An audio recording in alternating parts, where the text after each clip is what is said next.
He thought breaking up over dinner was the kindest way to let her down. She smiled, nodded, and asked if she could come in just for a minute. By morning he wouldn't wake up, and she'd be standing over him, claiming he just needed rest. In this story of obsession, heartbreak, and control, a seemingly loving girlfriend takes an unthinkable turn when rejection becomes unbearable.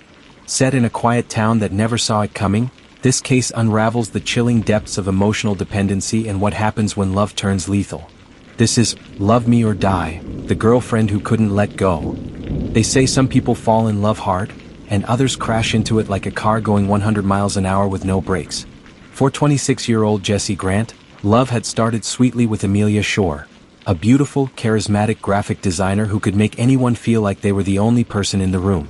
Friends said they were inseparable, finishing each other's sentences and looking at each other like they were writing a Nicholas Sparks novel in real life.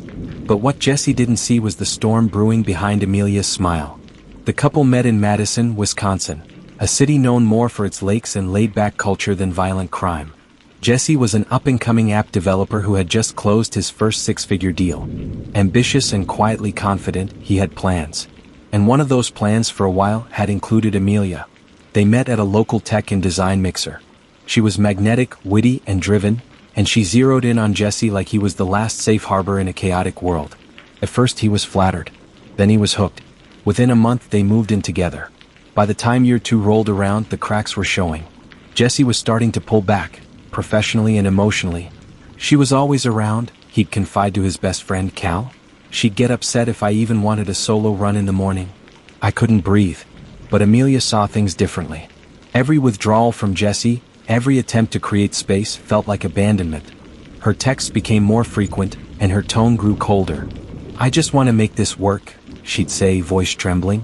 But behind those messages were hours of sitting outside Jessie's co-working space, watching through tinted windows, sometimes crying, sometimes smiling, always waiting. On the night of June 11th, everything looked perfect. Jessie had decided to end things officially. Not with cruelty, but with honesty. He had booked a reservation at Café Luce, a quiet bistro they'd frequented during happier times. He wore her favorite cologne, ordered her favorite wine. And when Amelia arrived in a navy blue dress she knew he loved, Jessie almost faltered. She looked radiant, hopeful. Like she believed this was a proposal dinner, not a goodbye. Midway through the second course, Jessie gently reached across the table and said, "We need to talk." Her smile faltered. She blinked, but she nodded. He told her it wasn't anyone else, that he needed to grow on his own, that he'd always care about her but that they weren't good for each other anymore. Amelia stared at him without speaking, and then smiled, softly, calmly. "I understand," she said. Later, Jessie would tell Cal that it was one of the most mature breakups he'd ever experienced. She didn't cry, didn't beg. She just nodded, asked for the check, and offered him a ride home. Jessie accepted. That was his first mistake. Back at his apartment, Amelia asked if she could come in, just for a moment, she said. Jessie hesitated, then relented. She left her shoes by the door like she always did, walked straight to the kitchen like she still lived there, and returned with 2 glasses of the same wine they had at dinner. "I just don't want to end tonight like this," she whispered. "Can we talk a bit longer?" He nodded. Just a bit. What Jessie didn't know was that she had slipped something into the wine. Not to kill him, at least not yet. Just to make him sleep. Just enough to give her time to think. Plan. Decide. He drank. They talked. He started feeling dizzy. Disoriented. "You okay?" she asked, touching his arm. "Yeah. Just tired. Wine's hitting me weird." She helped him to bed. And then she waited. The next morning, Jessie didn't show up for a scheduled investor call. He didn't respond to texts from Cal, or his mother. By noon, police were knocking on his apartment door. Amelia answered it, in his t-shirt, with his phone in her hand, smiling. If you've watched this far, hit that subscribe button and stay tuned, because what happens next will make you question everything you thought you knew about love and control. They found him half-breathing, drenched in sweat, eyes fluttering like he was dreaming through a nightmare he couldn't wake from. And right next to him, she was humming. Come, smiling. Waiting. The officers hadn't expected to find Jessie Grant unresponsive when they knocked on his apartment door. It had started as a welfare check. His mother had called from Michigan after not hearing from him for over 24 hours. Jessie never missed her daily calls. And Cal, his closest friend, had sent 6 messages and called 3 times. No reply. What no one expected was that Amelia would be the one to answer the door. Not disheveled, not panicked, just there. Boys, come. As if nothing were wrong. He's sleeping, she said, her voice as sweet as sugar but just as cloying. Had a lot to drink last night. Emotional night. The officer, a rookie named Torres, glanced at his partner. Something about her tone didn't sit right. Mind if we check on him? The senior officer asked. She hesitated. A beat too long. Then smiled. Of course. The bedroom smelled like sweat and something else. Something sterile and wrong. Jesse lay sprawled on his side, sheets twisted, face pale and clammy. His lips had a bluish tinge. His chest rose but barely. Torres leaned in. Sir? Can you hear me? No response. Sir? The paramedics were called within seconds. They pumped him with fluids, checked his pupils, ran vitals. Looks like drug interaction, one of them said under his breath. Possibly benzodiazepine, but he's not listed on any meds, right? The officers turned to Amelia. Her smile finally faded. We had wine. He's been stressed lately. Maybe it just got to him. But one of the medics noticed something she hadn't, an empty glass under the bed. The rim had a powdery residue. He collected it quietly. Meanwhile, Jesse was rushed to St. Catherine's Medical Center, where doctors began detox procedures. They listed his condition as acute overdose of unknown origin. Amelia rode in the back of the police cruiser. Not in cuffs. Not yet. She wasn't under arrest, but they needed answers. At the station she told them everything, or rather what she wanted them to believe. He was sad, she said, voice cracking just enough to seem real. He broke up with me, but we ended the night together. He was drinking and he's been dealing with anxiety. I think it was just too much. But when pressed if Jesse had taken anything else, pills, drugs, prescriptions, she deflected. No, he wouldn't. He's always been against anything like that. Super clean. The toxicology screen came back hours later.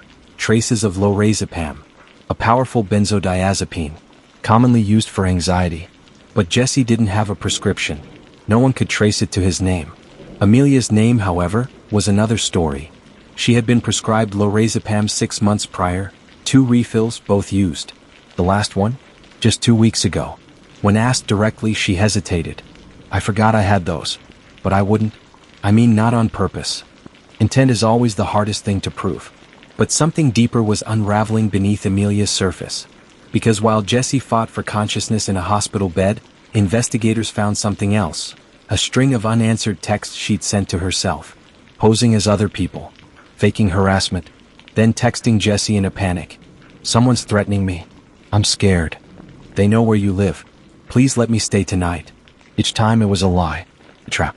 A manipulation to keep herself embedded in his life. Jesse had grown distant. Had set boundaries. But Amelia couldn't let go. In her mind, if she couldn't be his lover, she'd be his crisis. His protector. His problem.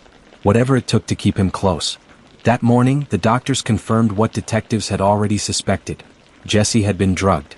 He hadn't voluntarily taken anything. And based on the wine residue, he likely consumed it unknowingly. What might have seemed like an accidental overdose was quickly becoming something far more calculated. Later that afternoon, Jesse woke up. Disoriented. Slurring. But alive. And his first words? Where's Amelia? When the officer told him she was at the station, Jesse froze. She did this, didn't she? That was all the confirmation they needed to take the next step. If you've watched this far, hit that subscribe button and stay tuned, because what happens next will leave you questioning how far someone will go just to never be left behind. She said it was a misunderstanding. That he just needed rest.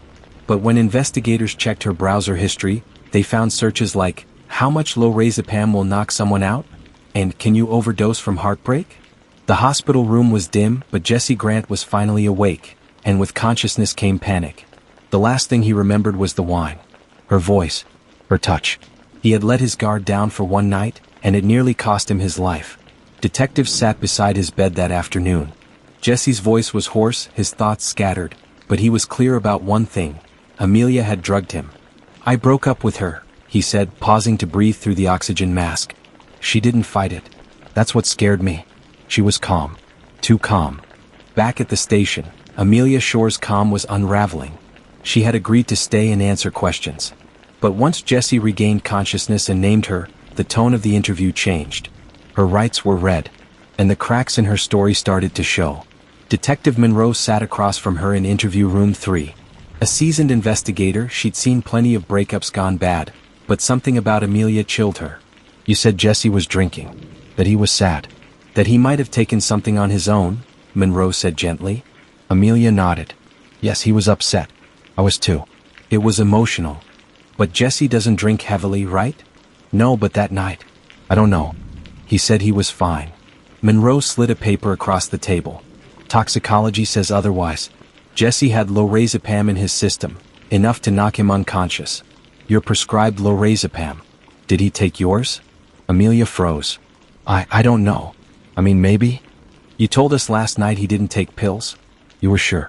So did he take them? Or did you give them to him? Silence. Then the trembling started. Her hands, her lip. She began to cry quietly. I didn't mean to hurt him, she whispered. I just wanted him to sleep. I wanted him to stay so we could talk the next morning. So he'd calm down. Monroe stared at her. Amelia, Jesse wasn't the one who needed calming down. At that moment, digital forensics handed Monroe a new piece of evidence. Amelia's laptop, seized earlier that day, had just completed a scan. The search history was damning. What drug can make someone sleep without killing them? How to make someone pass out with wine? How long does lorazepam last in the body?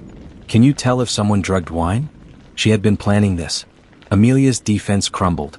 She slumped in the chair, eyes glazed with the slow realization of what she'd done. I just couldn't lose him, she said. He said it was over, but it wasn't supposed to be over. We were good together. We were meant to be. She wasn't crying anymore. There was a blankness now. Monroe left the room. Sat down with her team. They had enough for an arrest. Attempted poisoning, reckless endangerment, possibly even attempted murder depending on what the DA decided. But there was more they didn't yet understand. Because when they checked Amelia's phone and devices more thoroughly, they found a separate folder hidden under a fake app icon. A diary of sorts. Audio recordings. Screenshots. Videos. Recordings of Jesse sleeping. Videos of him brushing his teeth, talking on the phone. One chilling entry was timestamped 3 weeks before the incident. Amelia was talking to herself. He doesn't know what he wants. But I do. I know what's right for us. If I can just get him to stop resisting, we'll be okay. If I have to help him sleep a little, fine. I'm not doing anything evil. I'm doing what love requires. Detective Monroe played it 3 times. She wasn't dealing with a scorned lover. She was dealing with someone who believed control was love. Jesse, still recovering, agreed to press charges. His statement was painful but clear. I loved her. I really did. But somewhere along the way, she stopped loving me back. She started loving who she wanted me to be. The DA moved forward swiftly. Amelia Shore was charged with attempted second-degree murder, unlawful administration of a controlled substance, and aggravated assault. Bail was denied. The courtroom would come later. But the public was already hooked. Media outlets ran the story under headlines like, Love's Dark Edge, Woman Allegedly Drugs Boyfriend to Talk Things Out. Obsession or Illness. Woman charged after ex found unconscious in bed. Love Me or Die, the girlfriend who couldn't let go. The quiet city of Madison was in shock. Jesse was rebuilding.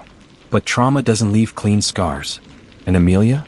She sat alone in a county jail cell, curled up in a corner. She wasn't asking for a lawyer. She was asking, has he called me?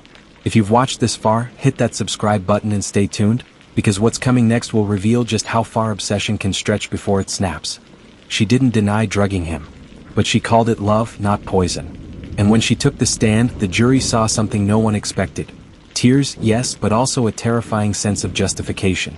By the time Amelia Shore's trial began, 6 months had passed. Jesse Grant had moved out of Madison and into a small apartment in Minneapolis. He rarely spoke to the media. He avoided social media entirely. The only statement he gave was quiet and brief. I'm not interested in revenge. I just want peace. And I want people to know what happened, to me, and to others who might not survive a love like hers. Amelia, on the other hand, had spent those 6 months in the Dane County Jail. Inmate 5287. She had declined early plea offers. She insisted on a trial. I want to explain, she told her attorney. They don't understand. No one understands what I was trying to do. Her legal team was split. Some wanted to pursue an insanity defense. Others leaned toward diminished capacity. But Amelia refused to be painted as unstable. "I'm not crazy," she said in pretrial interviews.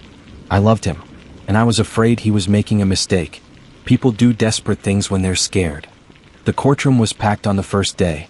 Reporters, students, victims' advocates. Some who had once followed Amelia on Instagram now came to see her face in real life. Up close, unfiltered, and terrifyingly human. The prosecution opened strong. They laid out the digital evidence. Search history, the drug residue in the wineglass, the recordings, and Jesse's testimony. They emphasized that Amelia knew what she was doing. That this wasn't a moment of passion, but a plan. A deliberate act to control someone who didn't want her anymore. They played one of the voice memos from her phone. "If I could just make him sleep and talk to him when he wakes up, maybe he'll listen. Maybe he'll see I'm right." The jury was silent, some visibly shaken. But then the defense stood. They painted a different picture. Of a young woman battling abandonment trauma. Of a woman raised by a mother who emotionally neglected her and a father who abandoned the family at age 6. They leaned heavily on Amelia's untreated borderline personality disorder, supported by psychological evaluations submitted to the court. She didn't want to hurt him, her attorney said. She wanted to freeze the moment. To make time stop, just long enough to fix what she thought was broken. They brought in Amelia's former therapist, who testified that she had often spoken about Jesse as her anchor. She once said, "If Jesse leaves, I'm not a person anymore. I'm just scattered." That kind of emotional dependency isn't healthy. But it's not evil either. Then Amelia took the stand. She was calm, emotional but not hysterical. She told the jury everything, from the day she met Jesse to the night she poured the drugged wine. "I knew it was wrong," she said. "But I also knew he'd never listen to me if he walked out that door. I thought, if I could just make him stay a little longer, maybe he'd see we still had something." And when the prosecutor asked the question that everyone was waiting for, "Did you plan to hurt him?" her answer came without hesitation. "No. I planned to save us." That line hung in the air like poison. Some jurors glanced at Jesse, seated quietly near the back. He didn't flinch. When it came time for Jesse to testify, he did so reluctantly. His voice was steady but strained. "I didn't hate her. I still don't. But what she did, she took away my control, my trust, my ability to feel safe in my own home. That's not love." He described waking up in the hospital. The confusion, the fear, the realization that someone he once trusted with his heart had poisoned his body. "I begged her for space," he told the court, and she answered with silence, a smile, and a wine glass. In closing arguments, the prosecution reframed the story, not as a tragedy of mental illness, but as a warning. This is what happens when someone crosses the line between love and ownership. Jesse said no. And Amelia said, "Too bad." That's not compassion. That's coercion. The defense, meanwhile, begged for empathy. She is not a monster. She is a deeply broken human being. And if we can't tell the difference between intent to kill and intent to keep someone close, we fail every person struggling with mental illness. The courtroom was divided, but the law was clear. The jury deliberated for nearly 9 hours. They found Amelia Shore guilty on 2 counts. Unlawful administration of a controlled substance with intent to cause incapacitation. Aggravated assault. The attempted murder charge did not stick. The sentence, 12 years in prison with eligibility for parole in 7. Some called it justice. Others called it mercy. But Jesse? He called it closure. He didn't attend sentencing. Instead, he left a written statement. "I hope she gets help. But I hope she never gets the chance to love someone else like she loved me." If you've watched this far, hit that subscribe button and stay tuned, because what's coming next will show how obsession doesn't end with a verdict. Sometimes, it follows you even behind bars. He thought it was over when she was sentenced. But then the letters started arriving, first every few weeks, then every few days. Inside they weren't threats. They were love notes and confessions. Jesse tried to rebuild. He'd moved cities, changed his number, and even gone offline completely. For the first time in years, he was finally able to breathe. The therapy sessions helped. His sleep was returning. He started dating again, tentatively, cautiously. But the scars lingered. Then, 3 months after the sentencing, he got a letter. The envelope had no return address, but it was marked with the distinct ink stamp of Techita Correctional Institution, the women's facility where Amelia Shore was now serving her sentence. Inside was a folded piece of paper, neatly written. No rants, no threats. Just this: "I hope you're well. I miss your voice. I know you probably hate me, but I think about you every night. Do you still sleep on your left side? You always looked peaceful that way. No signature. But he knew it was her. Jesse sat at his kitchen table, the letter open in front of him, and stared at it for almost an hour. He didn't cry. He didn't rage. He simply went numb. That kind of fear, the silent, creeping kind, was hard to explain to anyone who hadn't lived it. He reported it to his parole liaison contact. Legally, Amelia wasn't supposed to make contact. But because the letter wasn't explicitly threatening, there wasn't much authorities could do. Then another one came. This time it was longer. She called him my Jesse. She mentioned dreams where they were together again. She described memories he barely remembered. His cologne, his favorite brand of coffee, the way he used to hum while cooking. Each letter blurred the line between memory and fantasy. And then came the one that stopped Jesse cold. If you think I'm going to forget you, you're wrong. You're not a chapter. You're the whole story. I'd wait a lifetime just to hold your hand again. I'd do it all again if it meant 5 more minutes with you. He showed the letter to his therapist. Then he showed it to the district attorney's office. A restraining order was filed. Again. But even then, the damage was psychological, not legal. What do you do when someone's obsession is dressed as devotion? Amelia wasn't sending threats. She was sending love. Twisted, manipulative love. But love all the same. Jesse started sleeping with the lights on. He bought a new lock for his door. Installed cameras. Every time his phone buzzed or the mail arrived, a knot formed in his chest. And he wasn't alone. Cal, his best friend, had also received a letter. Amelia had written to him too, apologizing, trying to explain what happened that night. Tell Jesse I didn't mean it. I was just scared. Amelia was trying to rewrite the narrative, from behind bars. But even prison walls couldn't contain her obsession. Then one day, Jesse received a large envelope. Inside was a journal. Every page was filled. It wasn't addressed to him. It wasn't even intended to be sent. Somehow it had made its way through the system. A clerical error, maybe, or maybe Amelia had figured out a way to sneak it past. What was inside chilled him. Descriptions of the night she drugged him. Regret, but not remorse. And one repeating line written again and again across 3 pages. If I can't have him, no one else will. Jesse handed the journal to the authorities immediately. That was the turning point. The Department of Corrections flagged Amelia as a psychological threat. She was placed under tighter mental health supervision, her communications monitored, and outgoing mail was restricted. But the psychological toll had already set in. Jesse began to spiral again. The public didn't know this part of the story. The cameras had turned off after sentencing. Most people assumed it was over. But obsession doesn't care about verdicts. It doesn't stop when the gavel drops. In the quiet of his apartment, Jesse began to question every shadow. Every car parked too long outside. Every new social media follow request.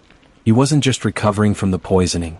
He was recovering from being seen, so deeply, so intimately, by someone who couldn't stop watching.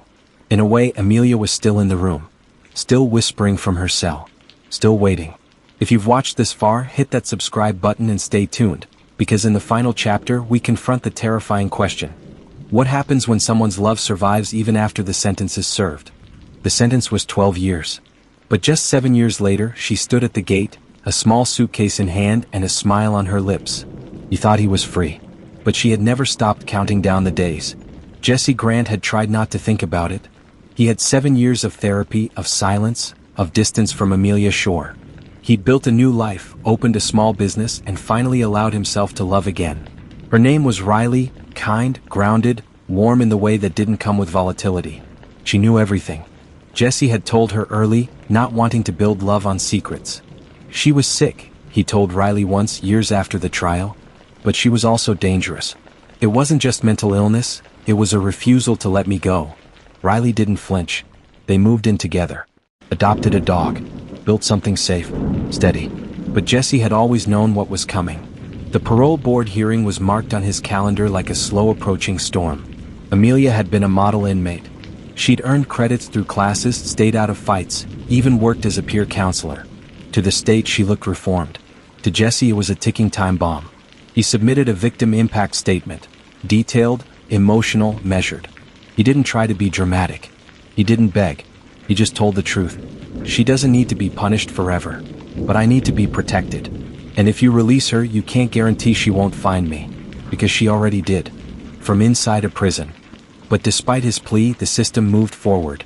On a gray Tuesday morning in October, Amelia Shore was released on parole after serving just over 7 years of her 12-year sentence. Jesse found out through a formal letter. No phone call. No warning. Just a mailed notification with her parole officer's contact and conditions. He sat on the floor of his kitchen and read it twice. Then 3 more times. The words didn't change. She was free. The restrictions were clear. No contact, no visits to Madison or Minneapolis, no social media communication. But what could rules do against someone who once said, "If I can't have him, no one else will"? Jesse ramped up his security. Not just emotionally but physically. Cameras. A new alarm system. Even enrolled Riley and himself in a self-defense course. Still, the first few weeks passed without incident. No letters. No sightings. Just silence. And then the Instagram account appeared. No profile picture. Just a username, @stillyours_87. It followed Jesse's business page. Like 3 posts. No comments. When he clicked the profile, it had only 1 post. A photo of a candlelit dinner table. 2 wine glasses. A single caption. "Sometimes love never ends." The account was traced to a burner phone. The user was anonymous. But Jesse knew. He filed another report. His attorney contacted the parole board. Amelia was questioned. She denied everything. And without proof, the case stalled. 3 months later, Riley found a printed note tucked under their windshield in the grocery store parking lot. It wasn't handwritten, but typed, clipped from a printer. The edges were clean. "He was mine first. That doesn't change because time passed." There were no fingerprints. No cameras pointed at that spot in the lot. Just the note, and the dreaded delivered. They moved again. This time across state lines. It was Jesse's 3rd move in 7 years. And that's when it hit him. This wouldn't stop with time. Because Amelia hadn't loved him like a person. She'd loved him like a possession. A belief. And beliefs don't fade, they just go quiet until they're given a reason to speak again. Eventually he stopped responding. Stopped filing reports. Not because he wasn't scared, but because fear was becoming a permanent part of his life. The law had done what it could. But the story didn't end in court. It ended with Jesse living 2 lives. One where he smiled for clients, cooked dinner with Riley, and kissed her goodnight. And another, private, invisible, where every creak at night, every strange car, every anonymous account could be her. Some say obsession fades. But Jesse learned something else. Sometimes it doesn't die. Just waits. She was released, but Jesse never felt free. Because love, when twisted by obsession, doesn't end at prison walls. Follows you, wants you, and sometimes waits for the next door to open. If this story shook you, there's more where it came from.